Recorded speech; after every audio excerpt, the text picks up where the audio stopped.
하나님의 평강과 축복이 오늘도 우리 사랑하는 성도 여러분과 함께 하시기를 주님의 이름으로 축원합니다. 오늘 베드로전서 5장 1절부터 14절까지 말씀으로 양무리의 본이 되라, 양무리의 본이 되라, 이런 제목으로 말씀의 은혜를 나누고자 합니다. 하나님의 일은 억지로 하는 것이 아닙니다. 하나님의 뜻을 따라 자원함으로 하는 것이죠. 구원받은 하나님의 자녀는 사명이 있습니다. 하나님은 우리에게 조건 없는 사랑을 베풀어 주셨습니다. 성경이 저와 여러분에게 요구하는 구원의 길은 오직 하나죠. 주 예수를 믿어라. 그리하면 너와 내 집이 구원을 받는다는 것입니다. 그러므로 이제 우리는 하나님의 능하신 손 아래서 겸손해야 할 줄로 믿습니다. 하나님의 때가 되면 하나님이 우리를 높여 주십니다. 하나님이 우리의 소원에 응답해 주십니다. 그러나 원수 마귀가 우는 사자와 같이 두루 다니며 삼킬 자를 찾고 있다는 사실을 기억해야 됩니다. 그래서 항상 영적으로 깨어있어 분별할 줄 알고 믿음의 선한 싸움 끝까지 승리하는 우리 성도들 되기를 주님의 이름으로 축원합니다. 첫 번째로 보시면 하나님의 양무리를 치되 억지로 하지 말고 하나님의 뜻을 따라 해야 합니다. 베드로전서 4장 19절은 이렇게 말하죠. 같이 읽습니다. 그러므로 하나님의 뜻에 따라 고난받는 사람들은 하나님께 자기 영혼을 맡겨두십시오. 하나님은 우리를 지은 분이시니 우리 영혼을 지켜주실 것입니다. 흔들리지 말고 옳은 일에 계속 힘쓰시기 바랍니다. 아멘. 하나님의 뜻대로 고난을 받는다는 것은 뭔가 앞뒤가 맞지 않는 말처럼 들립니다. 그러나 분명한 사실은 미쁘신 하나님께 우리 영혼을 온전히 맡겨야 한다는 거죠. 변함이 없으신 하나님, 우리 삶을 책임지시는 그 하나님께 우리 영혼을 맡겨야 된다는 거죠. 그러므로 베드로는 1절에서 장로들에게 이렇게 권면합니다. 같이 읽습니다. 너희 중 장로들에게 권하노니 나는 함께 장로된 자요 그리스도의 고난의 증인이요 나타날 영광에 참여할 자니라. 아멘. 베드로가 지금 장로들에게 이야기하는 것은 세 가지인데 오늘 교회에서 말하는 장로라는 직분보다는 목회적인 의미로 보아야 됩니다. 그러니까 성경에 나오는 장로다 하면은 이것을 오늘 어떤 장로의 직분의 개념보다는 목회자의 개념에서 보면 된다는 거죠. 자, 첫째, 함께 장로가 되었다. 둘째, 그리스도의 고난의 증인이다. 셋째, 나타날 영광에 참여할 자라는 것입니다. 이렇게 말하면서 장로들이 하나님의 양무리들에게 가져야 할 중요한 태도를 2절과 3절에서 제시하고 있습니다. 2절과 3절 같이 읽습니다. 너희 중에 있는 하나님의 양무리를 치되 억지로 하지 말고 하나님의 뜻을 따라 자원함으로 하며 더러운 이득을 위하여 하지 말고 기꺼이 하며 맡은 자들에게 주장하는 자세를 하지 말고 양무리의 본이 되라. 아멘. 장로들이 양무리를 칠 때 어떤 자세를 가져야 합니까? 첫째, 억지로 하지 않습니다. 이는 하나님의 일은 억지로 하는 게 아니에요. 둘째, 하나님의 뜻을 따라 자원함으로 해야 합니다. 우리 뭐 합시다.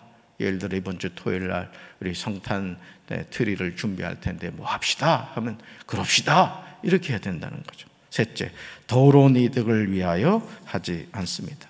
넷째, 기꺼이 합니다. 다섯째, 맡은 자들에게 주장하는 자세를 하지 않습니다. 여섯째, 양무리의 본이 됩니다. 4절을 보시면 이렇게 할 때 목자장이 되시는 예수님이 나타나실 때 시들지 아니하는 영광의 면류관을 얻게 된다고 말하고 있습니다. 저는 우리 사랑하는 성도 여러분들 시들지 않는 이 영광의 면류관을 받아 쓰게 되시기를 주님의 이름으로 축원합니다. 저와 여러분이 성경을 펼쳐서 보시면 하나님이 주시는 이 상급에 관한 내용이 많이 나오는 것을 보게 되죠. 실제로 히브리서 11장 6절에서 히브리서 기자는 이와 같은 맥락에서 말합니다. 우리 같이 읽습니다. 믿음이 없이는 하나님을 기쁘시게 해드릴 수 없습니다. 하나님께 나아가는 사람은 하나님이 계시다는 것과 하나님은 자기를 찾는 사람들에게 상을 주시는 분이라는 것을 믿어야 합니다. 자, 하나님은 자기를 찾는 사람들에게 상을 주시는 분이시라는 것을 뭐 해야 된다? 믿어야 된다 이거죠. 할렐루야. 하나님은 자기를 찾는 자에게 상을 주시는 분이에요. 사랑하는 우리 교회 모든 성도가 하나님이 주시는 이 귀한 상을 받게 되기를 주님의 이름으로 축원합니다. 두 번째 볼까요? 하나님의 능하신 손 아래에서 겸손하게 살아가면 주님의 때에 높여주십니다. 베드로는 5절에서 하나님이 대적하는 사람이 있다 이렇게 말하죠. 어떤 사람일까요? 같이 읽습니다. 젊은 자들아, 이와 같이 장로들에게 순종하고 다 서로 겸손으로 허리를 동이라. 하나님은 교만한 자를 대적하시되 겸손한 자들에게는 은혜를 주시느니라. 아멘. 젊은 사람들이 장로들에게 가져야 하는 태도가 뭐냐? 첫째, 순종하는 거예요. 둘째, 모두가 서로를 향해 겸손의 옷을 입는 것입니다. 왜냐하면 하나님은 교만한 자를 대적하기 때문에 그렇습니다. 그래서 교회 안에서 그 사람의 신앙의 성숙을 뭘 통해서 볼 수 있느냐? 얼마나 겸손한가, 이걸 보면 알 수가 있죠. 하지만 겸손한 자에게 하나님이 은혜를 주신다는 거예요. 교만한 자는 대적하시지만 겸손한 자에게 은혜를 주신다. 잠언 18장 12절은 이렇게 말하죠.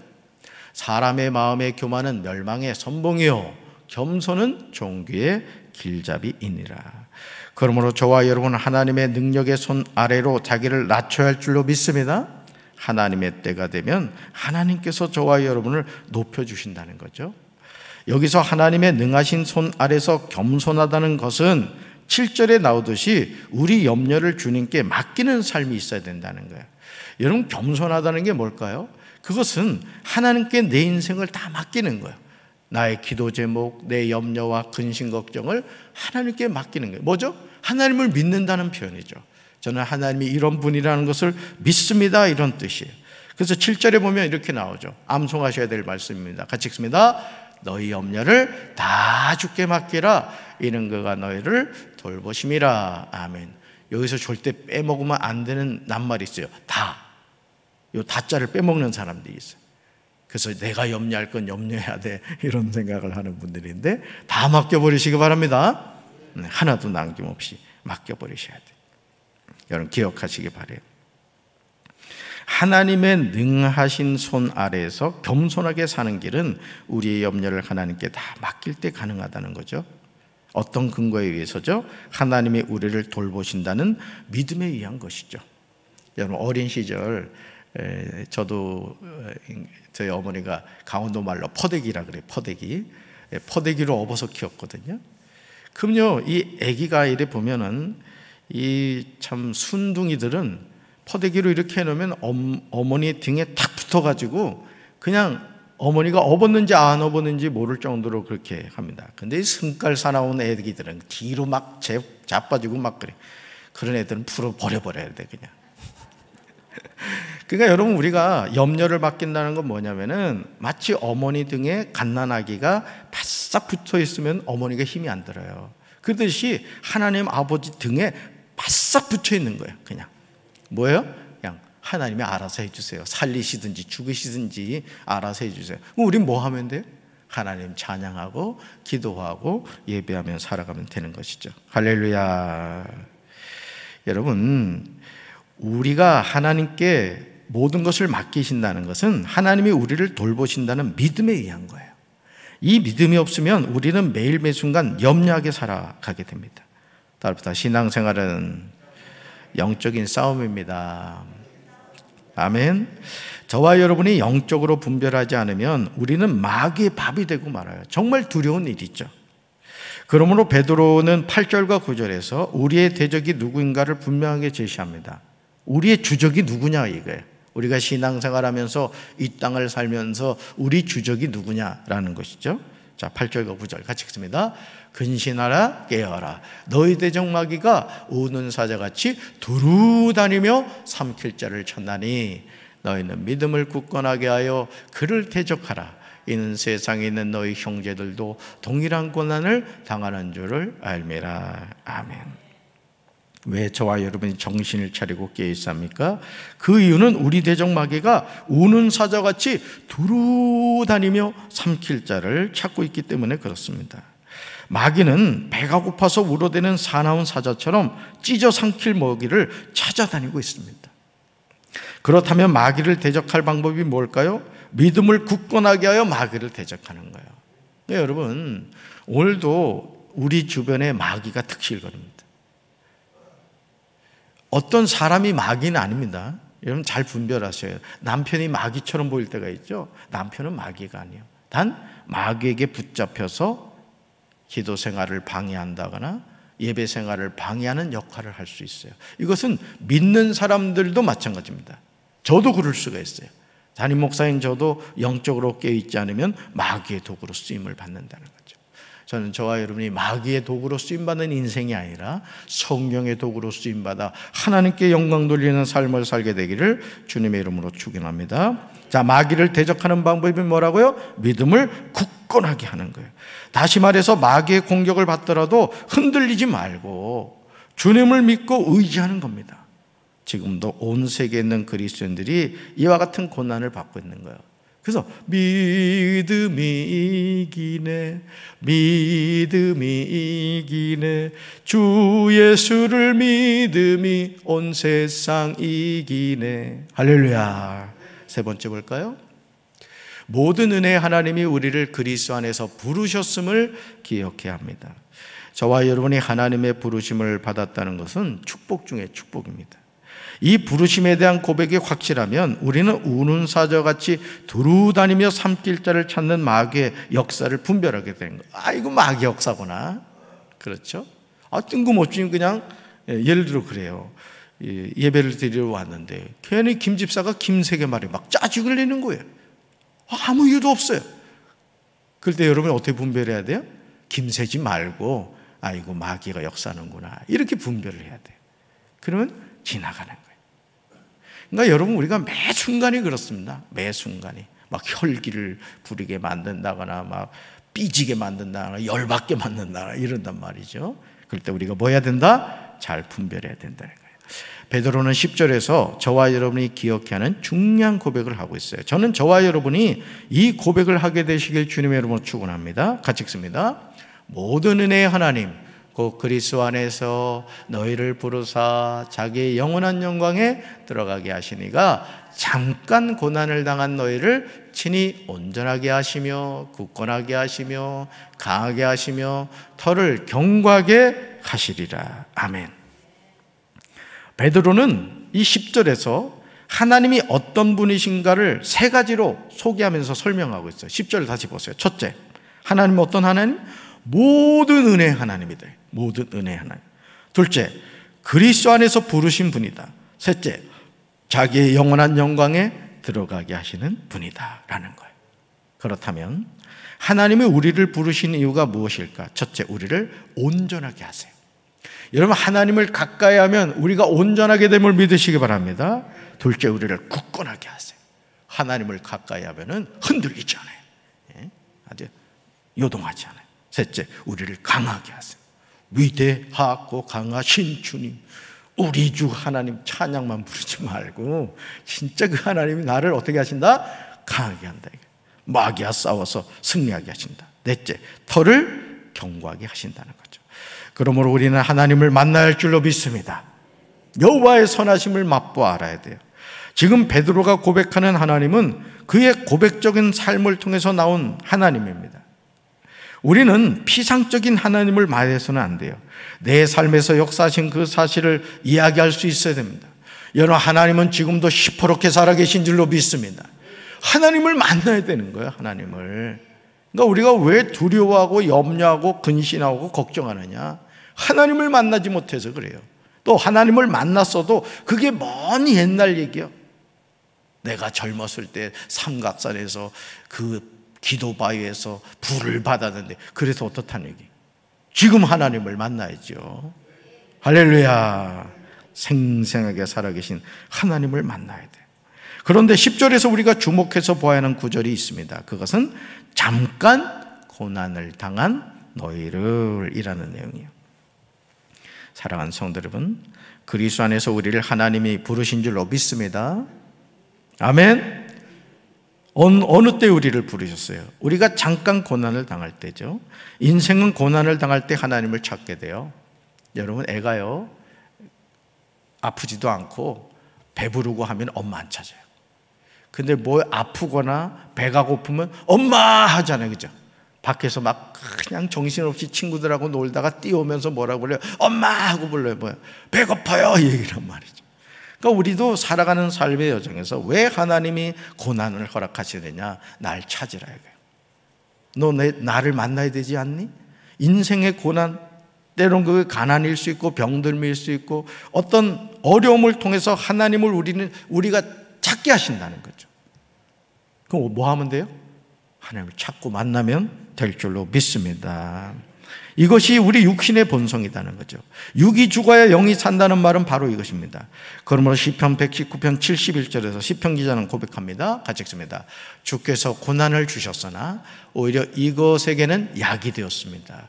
오히려 주님의 명령을 배울 기회가 되었습니다. 아멘. 고난에 대한 우리의 생각에 대해서 시편 기자는 전혀 다른 각도에서 말하고 있는 거예요. 여러분, 고민과 염려 있으십니까? 주님 앞에 나오세요. 어디도 제가 교회 천정 공사한 거 좀 보느라고 와서 봤더니 권사님이신 것 같아요. 누군지 모르겠어요. 컴컴한 이 성전에서 기도를 하고 있는 거예요. 제가 감동 먹었잖아. 얼굴이 빛나죠? 어제 감동 먹어서 그래요. 그러니까 여러분, 잠이 오지 않고 걱정되고 근심되는 일이 있으면 성전 오세요. 비밀번호 아시죠? 여러분 눈짓으로 알려드려요. 지금 알았죠? 언제든지 오셔서 기도하시고, 그럼 또 성령의 불 받게 되고, 또 하나님 만나면 또 어떻게 돼요? 기쁘잖아요. 그러니까 염려는 사라지고 하나님 만나고, 근심은 사라지고 기쁨이 가득 차고, 이런 은혜가 함께 하시길 주님의 이름으로 축원합니다. 주님이 허락하시는 고난은 우리에게 복이 돼요. 이 사실을 기억하시고 하나님의 그 복을 받게 되길 주님의 이름으로 축원합니다. 네 번째 볼까요? 성도는 은혜에 굳게 서야 하고 그리스도 안에서 평강을 누려야 합니다. 베드로는 12절, 13절, 14절에서 동역자들에게 인사를 하고 있죠. 12절에서 누구한테 인사하죠? 실로아노. 13절 가보세요. 마가. 14절에서 본도, 갈라디아, 갑바도기아, 아시아와 비두니아에 흩어진 나그네, 즉 성도들이죠. 실로아노는 신실한 형제라고 소개합니다. 마가는 내 아들이라고 소개해요. 특별히 주목해서 보아야 하는 내용이 12절이에요. 12절 같이 읽습니다. 내가 신실한 형제로 아는 실로아노로 말미암아 너에게 간난히 써서 권하고 이것이 하나님의 참된 은혜임을 증언하노니 너희는 이 은혜에 굳게 서라. 아멘. 같은 구절을 쉬운 성경으로 보시면 단 것 같아요. 같이 읽습니다. 내가 신실한 형제로 아는, 그렇죠, 이거죠. 나는 이 짧은 편지를 신라의 손을 빌어 여러분께 보냅니다. 그는 진실한 믿음의 형제입니다. 부디 이 편지를 통해 위로와 격려가 되었으면 좋겠습니다. 이 모든 것이 하나님의 은혜임을 기억하고 그 은혜 안에서 흔들리지 말고 굳게 서십시오. 아멘. 그러니까 12절에 나오는 실로아노가 누구라고요? 신라. 바울과 신라 기억하시죠? 그 신라를 말합니다. 이제 우리는 하나님의 은혜 안에서 흔들리지 말고 굳게 서야 할 줄로 믿습니다. 하나님의 택하심을 받았음에 감사하며 살아가야 돼요. 여러분 생각해 보세요. 내가 하나님의 자녀가 되었다는 거 감사해요? 감사하지 않아요? 너무너무 감사하죠. 저와 여러분이 만날 때마다 그리스도의 사랑으로 서로 무난해야 할 줄로 믿습니다. 그러므로 이 시간 예수 그리스도 안에 있는 저와 여러분 모두에게 하나님이 주신 평안이 함께 하시기를 주님의 이름으로 축원합니다. 이 평안은 세상이 주지 못해요. 돈으로 살 수도 없어요. 평안은 하나님이 하늘로부터 우리에게 주시는 거예요.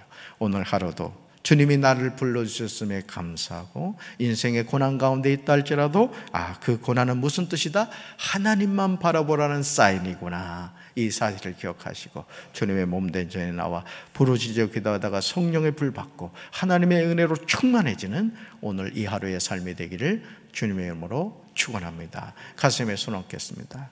하나님 아버지, 오늘 베드로전서 5장 말씀을 통하여 베드로를 통하여 오늘 우리에게 하나님이 말씀해 주신 음성 듣게 하심을 감사합니다. 우리가 고난당하는 것이 유익인 이유는 그 고난 때문에 하나님을 찾기 때문이라고 오늘 베드로는 우리에게 말하고 있습니다. 우리가 삶의 여정에서 뜻하지 않는 인생의 근심과 염려와 걱정에 쌓여서 살아가지만 가만히 돌이켜보면 그 모든 문제는 내가 해결할 일이 아니라 하나님이 해결해 주실 문제임을 기억하며 우리가 하나님 앞에 나와 기도함으로 하늘문이 열리는 축복이 임하게 도와 주시옵소서. 너희 염려를 다 주께 맡겨버리라. 이는 그가 너희를 돌보시기 때문이라고 오늘 말씀하여 주신 것처럼 우리의 염려를 다 하나님께 맡겨버리게 도와주시고 우리는 항상 기도하며 쉬지 말고 찬양하며 기쁨 가운데 감사하며 살아갈 수 있도록 주여 도와주시옵소서. 예수님 이름으로 간절히 축복하며 기도합니다. 아멘.